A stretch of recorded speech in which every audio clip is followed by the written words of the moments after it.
So with the current knowledge that we have with regards to growth, etc., and needs, what would be the lifespan of this treatment plant, do you think, prior to spending any more major money on it? Probably 25 years. Thank you. I remembered my question, excuse me. No, my question is in relation to the natural hazards chapter of the district plan. So obviously we looked at some maps earlier on in council in relation to potential risks around coastal inundation. Are we putting infrastructure into an area where we don't necessarily want to encourage a lot more development? I think generally the development is in those areas already, and the future development is higher up in the catchment. So, but are we putting the infrastructure in an area of risk? Yes, we are along the foreshore, but the choice of going to pressure sewer makes that a much simpler process and a much more robust process given potential sea level rise. So what does that mean?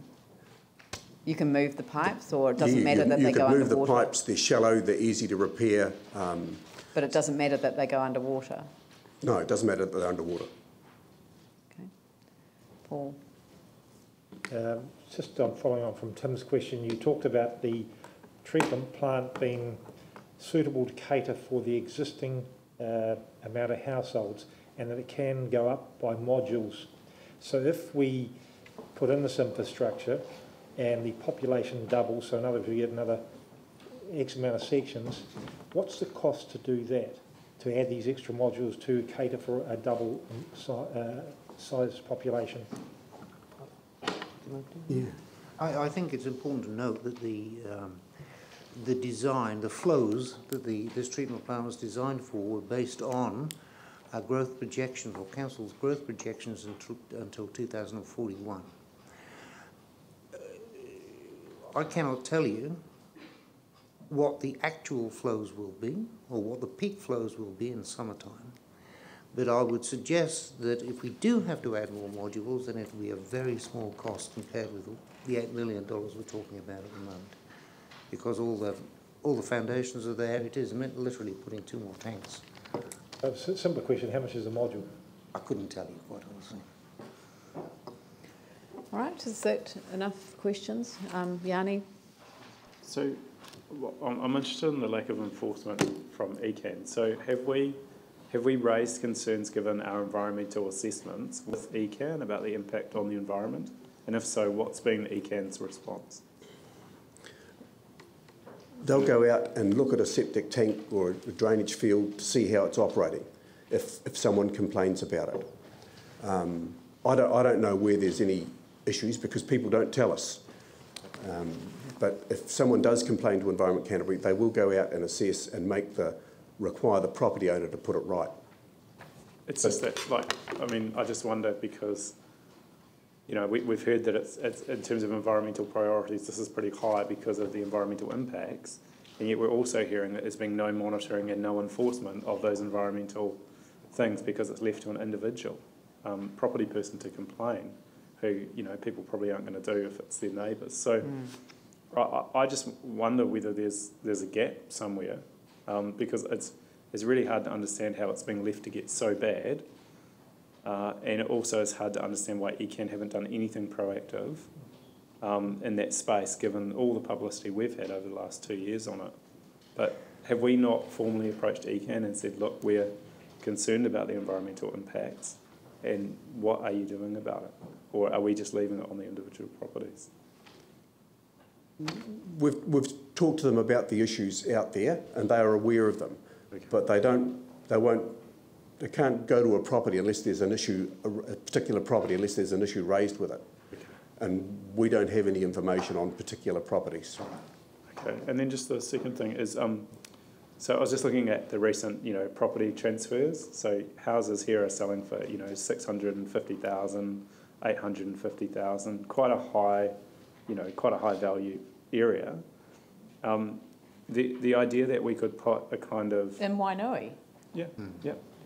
Yep. So, you know, it's if you get, and imagine that's before they get connected to the sewer. So imagine once that comes in. And I was just wondering, is there any way in which you can... Well, they might be the new ones that are already attached. But these are existing dwellings. Yeah, but there are already ones that are attached, aren't there? They could be, but 35. these look pretty old, historic, you know, farm villages, villas and stuff. But I was just wondering in the idea of the concept that you could put a transaction when the property was purchased to acquire some of the funding towards the system. So if people were making huge profits from, you know, they bought the place for a few $100,000 and they're now selling it for 4 times what they paid for it, is there any mechanism we have to you know, get the cost of that infrastructure, particularly with these new ones that are going to be built, all these existing ones? Not that I'm aware of. Right. We would have to take some legal advice. You could do a targeted rate. That's really the only way that I can think of it. Yeah, but I was thinking if that could be tied into the sale of the property, which would address the financial concern that people have about being able to afford it, because I have sympathy with the fact that... Yeah, but a targeted rate is over a period of time, you know. I mean, that is the other option, you know, in terms of contribution. But I'm blown away. I had no idea. I never even thought to go and look at how much these properties are worth. Can't be.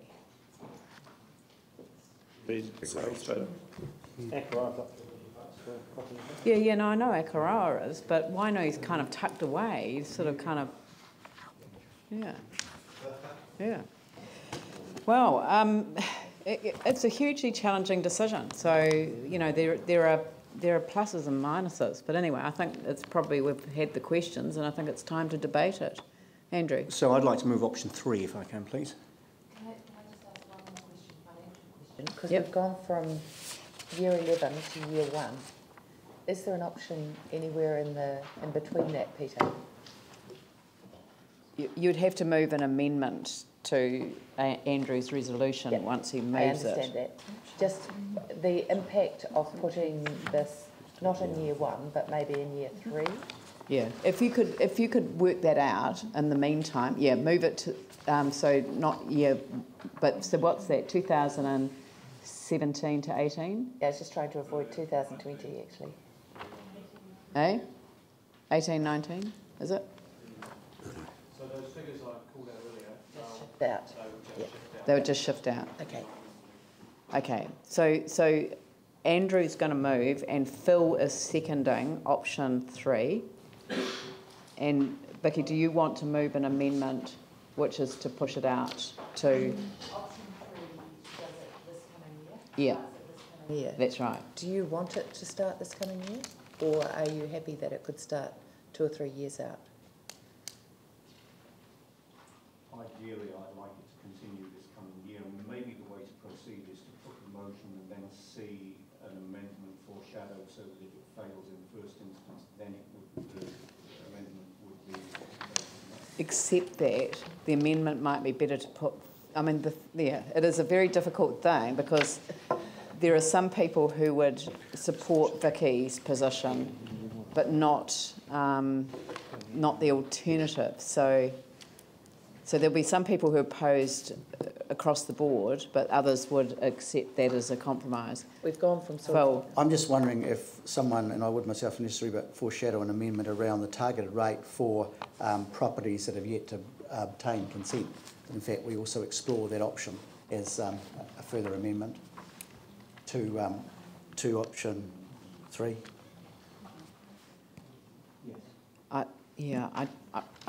I wouldn't be able to... we wouldn't be able to vote on that without advice, so we'd have to... Exploring the concept of a targeted rate for new properties joining the scheme, for new properties, so that ones that haven't been built yet. Is that... 3. Mike, are you able to give us some quick commentary on that? We're not making a decision, but there is an idea that we might foreshadow a motion that says to explore a targeted rate for new properties that aren't yet built joining the scheme. Or haven't obtained consent. Look, I mean, the resolution sounds like it's to explore that. We have to understand the legalities of that and the issues of selectively charging a targeted rate to some people. There's also quite a high compliance cost if you're doing it for a very small group of people. But I mean, to the extent that it can be explored, yes, obviously that can be looked at. But perhaps I wouldn't. You wouldn't want to rest your whole decision on on the outcome of that investigation. I think that that's a good point. That there's really no point sort of voting on exploring something if there's a degree of uncertainty of that level. Except that it's something we could still ask for today. Yeah. No, we can do that separately from this process. So we've got Andrew and Phil moving option 3, and Vicky an amendment to bring it. I'm happy to signal a different motion if this one doesn't go through, and that is an amendment to this one, basically to go ahead with it, but to start it in year 3 or 4. So can I do that? Yeah. So you're foreshadowing that if this fails, yes, I will move. Then you'll move another resolution, which is that it proceed, but in years, the financial year beginning 1 July 2018. Yep. Okay, and we'll look for a seconder at that time. So the motion at this stage is the one that's in front of us. So would you like to start off the debate? Thank you. I believe there are a number of compelling reasons why we should continue with this as planned. As we can see from the report, it's been talked about for 30 years. It's been in various LTPs since 2006. And whilst I realise that just because it's in an LTP doesn't mean that means that it must happen, what previous councils and ourselves have done over that period is to raise to raise expectations on the part of the community that we will do this work. So it's not an unreasonable expectation on the part of the community that we would go ahead as planned. And it doesn't come as any surprise to me that that is the result of the consultation that we've just been through. I mean, really, the community are resoundingly saying to us, just go ahead and do this, go ahead and do what you said you were going to do. So for me, there are financial, environmental and cultural considerations, and that's on top of the reputational considerations around the point that I just made. There are residents who quite rightly expect that we will go ahead and do this because we've said on a number of occasions, we've signalled on a number of occasions that that's exactly what we're going to do. Now, from a financial perspective, we've heard that not doing the work at all is not an option. This is a project which will proceed at some point, and we've also read in the report that there'll never be a cheaper time to complete the scheme than now. So in my world, that's a very good reason for signalling that we'll just go ahead and do it. If we've got to do it at some point, then no better time to do it than now from a financial perspective. Environmental considerations. We've heard that in terms of environmental values, this is a high-value project, a high-priority project. We've heard of high bacterial numbers in shellfish. We've heard of norovirus in the harbour, and we know that the norovirus can only have come from human sources. When I see a report with words like unsanitary, pits, tanks and traps overflowing, long drops, pretty disgusting, New Zealand's a first world country. Christchurch is a first world city, and this is a part of Christchurch. And this is 2015, and I believe that we need to be aspiring to more than some of the ways that the status quo is described in this report. It's not acceptable for us to continue in this way, and there are many compelling reasons for us to go ahead and do this. From a cultural viewpoint, we heard a very strong and compelling submission from MKT referring to Mahinga Kai, referring to environmental pollution and other cultural values. And it's unfortunate in many ways that there's been quite a gap in between that very compelling verbal submission that we heard and the decision that we are making today. But cultural values should be, in my view, a big part of the consideration of this issue for us. Ngāi Tahu values associated with Akaroa Harbour are strongly focused on Mahinga Kai, and the discharge of waste to water is inconsistent with these values. It's vital that our treaty partners are given total respect in terms of the way that we deal with those issues. So from a cultural viewpoint, in my world, again, it's essential that we support just getting on with this. I just wanted to make a comment around some of the points that have been made about the numbers of properties and holiday homes. And holiday homes pay rates too. In terms of rating units, there's no difference between a unit which is lived in by a person permanently or a unit which is used as a holiday house. And we've also heard about the huge amount of pressure that the current systems or lack of systems are put under at peak times, particularly Christmas holidays. And that's where a lot of my concerns around the environmental values would come from. An uplift in the value of a property as a result of connecting to this scheme and this scheme being available will result in an uplift in the RV of that property and will therefore result in an increase in the rates payable. Equally, further growth and development in the area, if indeed that's the result of such a scheme, will result in increased rates revenue to council. So, just coming back to some of the issues that we've traversed in reading the report and answering questions and that we'll traverse through the debate today. Raw sewage, norovirus, bacteria, inedible seafood, environmental pollution, cultural insensitivity, all things that we should be avoiding as a council. And I'd like to see this work done for those reasons as planned and undertaken as soon as possible. Where we've raised expectations on the part of the community that we were going to do this, the community have said that they want it done as soon as possible. And as I say, that comes as no surprise to me whatsoever. I believe that we've got financial, environmental, and cultural responsibilities to do this and to get on with it as soon as possible. And I encourage others to make what I see as the only tenable decision on this today, and that's to proceed as planned and get this work underway. Raf. Yeah, I mean, I support this this plan happening, but I don't support option 3. I support option 1. I mean, I think in a way there will be an uplift in property value from adding this piece of infrastructure, and I think, you know, a lot of these property owners have been, and these houses have been there for a long time. I think they should be paying something towards this. I actually prefer they be paying the lot. But, you know, some kind of cost sharing, I think, is absolutely appropriate. One thing I just want to correct there that Andrew said, more houses does not mean more rates. It means the rates are spread over more houses. So just to sort of clarify that. So I don't know if we can put option 1 up or how we're going to deal with that. But so I support us going ahead and doing it actually right now, but I'd like householders to contribute to that. Phil. Well, I want to support option 3 strongly.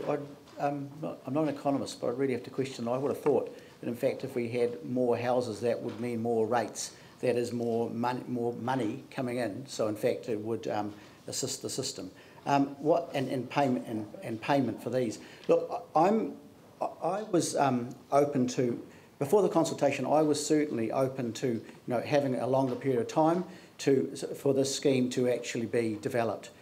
Having listened to the people, when I went over to Wainui with Councillor Turner and Pam Richards, the Community Board Chair, I was thoroughly convinced from the honest comments of the residents too and the holiday batch owners that, in fact, you know, we should not delay on the scheme, and that was because of the unsanitary conditions that Mike Burke explained and that Andrew Turner referred to. And like I think Mike Burke also made a comment which I think has to focus all of our minds, and that is that he said septic tanks are never going to work in these conditions. And I think if we delay the scheme, it is going to cost more. And so I just think that the sanitary nature of this area has been highlighted. It's totally unacceptable that, in fact, this sort of pollution continues to go into our harbour or anywhere. And the reference to norovirus really concerns me, and I know will concern all councillors. You'll be aware that the CDHB pays millions of dollars every year to clean up after norovirus. And I think we need to make a decision today to prevent it. And so I'm strongly supporting option 3. Paul? I don't think anybody disagrees that we need to do something about this. It comes down to the level of what we do about it, and it is very disappointing that actually post the earthquake, this decision wasn't actually reviewed in light of the massive task we have ahead of us at the moment. I mean, we talk about the environmental issues. We've got environmental issues everywhere due to the earthquake. They're everywhere, and it's where do we start first?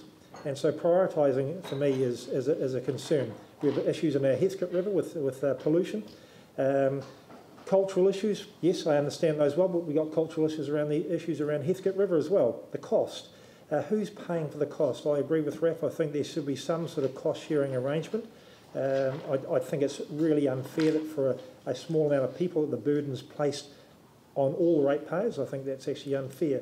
We also got to take into account when you're talking about the environmental issues, the issues around the animal waste that run off from the farms in the area. So it's not just the human waste. So I won't be supporting the resolution up here at the moment. I will be supporting a cost-sharing arrangement as proposed in option 1. Tim? Thank you. When this first came to us, I think the price that we were given was about $1,500, and then that moved on with more information. So it's around $45,000 a household, I believe. Now, and I will not be supporting Andrew's and Phil's, but I will be supporting Vicky's for the simple fact that this community has been let down for, as Andrew said, 30 years or so, and something does have to be done about this. But I am incredibly disappointed where you have the YMCA as seems the only organisation that has actually taken steps and are now good for 20 years or so, I think Josie Schroeder told us in her submission. When we hear talk of overflows and pits overflowing, etc., that's personal responsibility. And people do have to take an element of that themselves, and it just seems to be lacking here.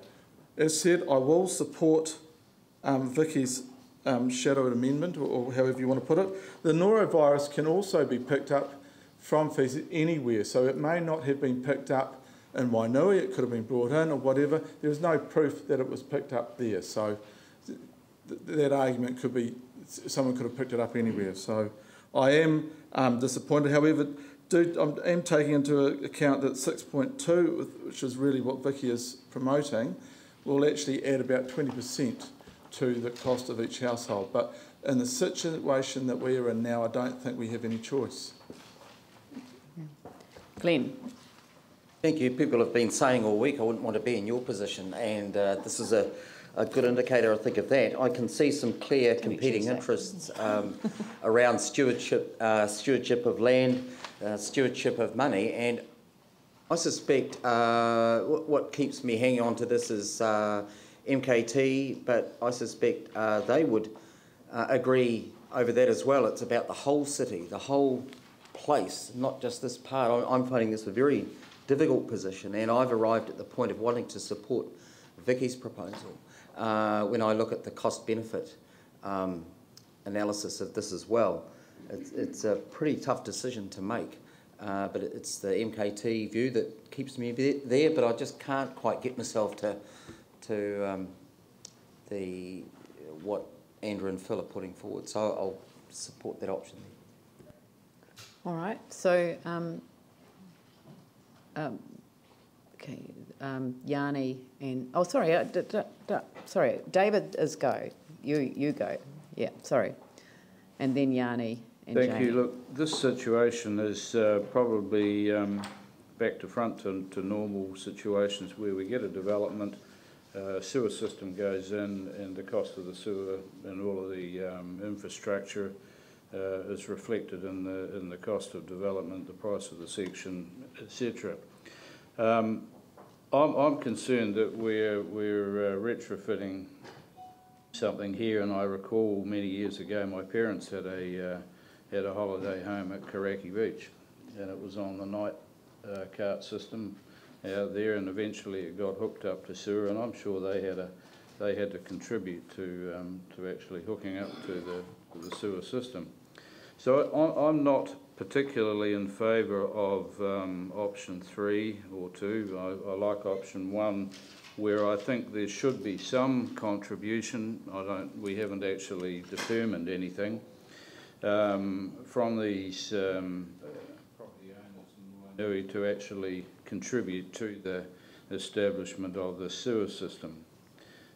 I think we're proposing somewhere around about $8 million here to implement this sewer system in Wainui, and in my calculation that comes out to about $63,000 per property. So it's a huge cost for us, and I think I agree with Paul and other speakers that we need to prioritise our expenditure, and I agree also that there is, at some stage or other, a need to do something here. But I'm certainly of the opinion that, yes, we need to do something. I'm also of the opinion that I think the residents and batch owners of this settlement need to contribute in some fashion or other to the installation. So I'm not prepared to accept this one, and I probably would have some difficulty with an amendment to push it out 3 years. And I would certainly want to explore an option that the residents of this settlement contribute something towards the installation of this project.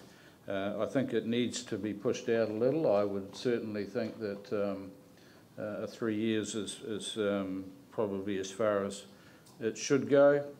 But in doing that, I would certainly want to see a proposal that showed some contribution from the people of the settlement towards the installation. Yanni. I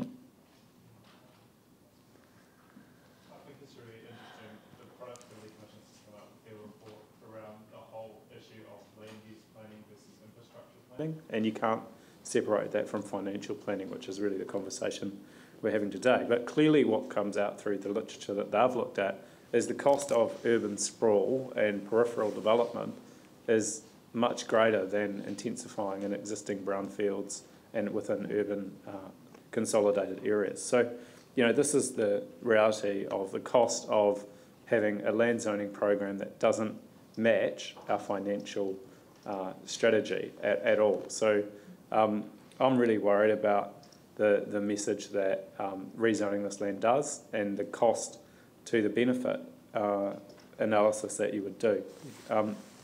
I firmly believe that the environmental values are really, really important. In fact, you'll recall when we first considered this scheme, I was one of the most vigorous supporters to get on and get it done because we had the contracts and we'd got that good price certainty.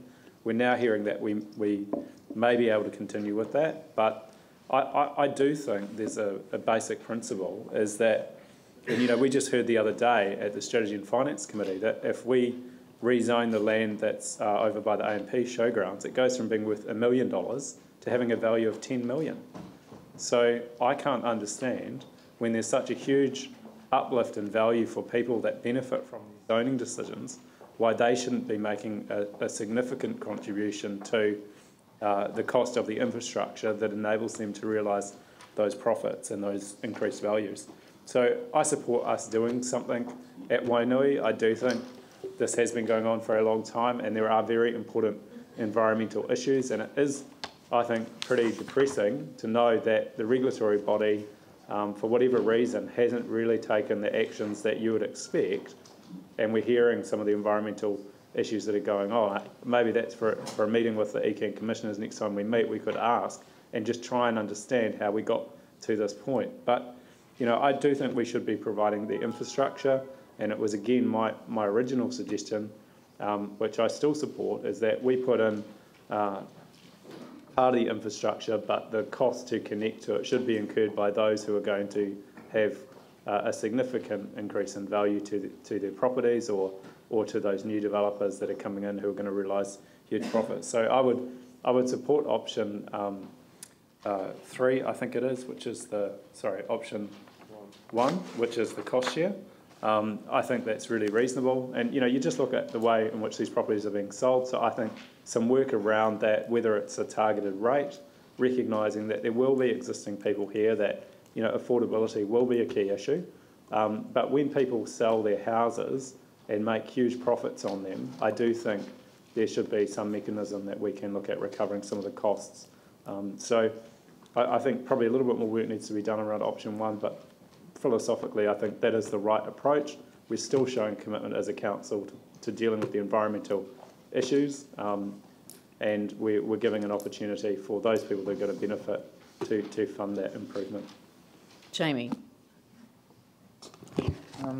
I don't think anyone expected that when we come to LTP or any decision-making in council that we're confronted with a whole plethora of easy decisions. They're mostly hard ones, and all the options that you have, people make really valid points that you sit there and you're internally nodding your head because everything they say is completely valid. I hear Phil saying about the environmental issues and the potential adverse consequences around health and disease and that sort of stuff, and it's all really valid. I personally feel that the easy decision is to proceed as planned, but I don't think that would be doing justice to the role as a city councillor. And I would emphasise that it's city councillor, and that when I go in here, I can't look at Fendleton Waimari as much as I know that ward like the back of my hand. I have to feel that every single suburb, every single person in the city is equally as important.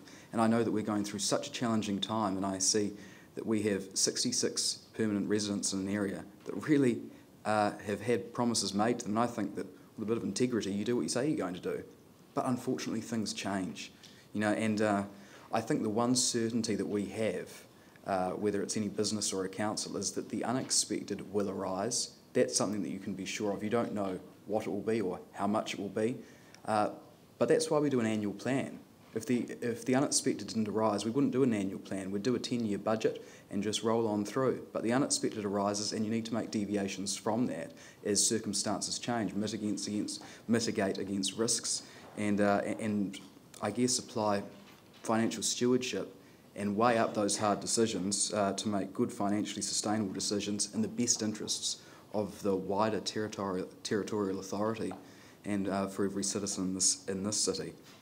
My personal option, I think the most prudent way forward would be to actually defer this out beyond the financial hump of the early 2020s, where we get very close to our financial limits, and I would be looking at pushing that beyond there, so deferring it to the 18-28 LTP, somewhere in the region of 24-25.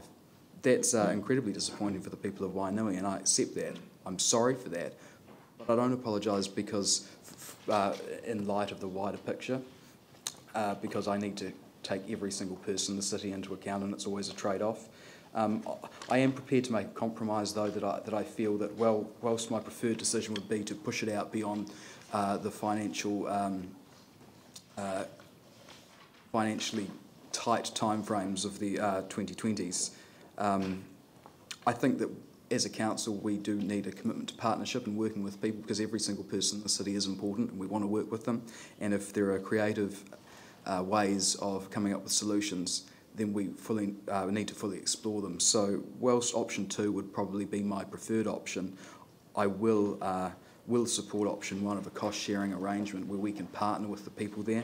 I wish I could support option 3, but personally I don't feel it's the most prudent way to go. So option 2 is my preferred one, but I will look at a compromise with option 1, which Vicky alluded to. Jimmy.